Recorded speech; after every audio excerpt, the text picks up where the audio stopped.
Bahay kabilang ang 8 alagang aso nasunog sa Bagabag, Nueva Vizcaya. Tutukan sa report. Nasunog ang isang bahay kabilang ang 8 alagang aso sa barangay San Jeronimo, Bagabag, Nueva Vizcaya umaga noong Huwebes. Base sa investigasyon ng otoridad, nagsimula ang sunog sa nakasaksak na electric fan na nakatutok sa alagang Shih Tzu na may 7 anak. Ayon sa ulat ni Senior Fire Officer 2 Helen Grace Buen, team leader ng Bagabag Fire Station na rumisponde sa insidente, posibleng nag-overheat ang electric fan. Mabilis na kumalat ang apoy dahil nakadikit sa kahoy na pader.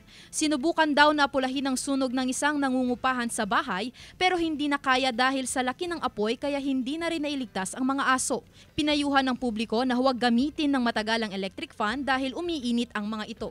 Inaalam pa ang danyo sa insidente. Hiniling din ng mga otoridad sa mga tao na agad tumulong sa pag-apula ng apoy dahil napakarami raw na taong nanood at kumuha ng video, subalit wala raw nagbayanihan para agad na maapula ang sunog kahit may sapa na malapit sa lugar.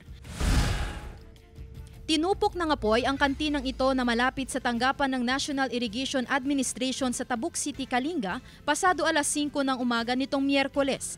Mabilis na kumalat ang apoy dahil gawa sa light materials ang kantina. Sa paunang investigasyon ng BFP, umabot sa 216,000 pesos ang danyo sa sunog. Nadiskubre rin ng otoridad na 3 refrigerator ang nakasaksak sa gamit na extension cord. Nananawagan ng BFP sa publiko na i-report agad sa kanilang himpilan tuwing may insidente ng sunog. Sandy Salvacio, One North, Central Luzon.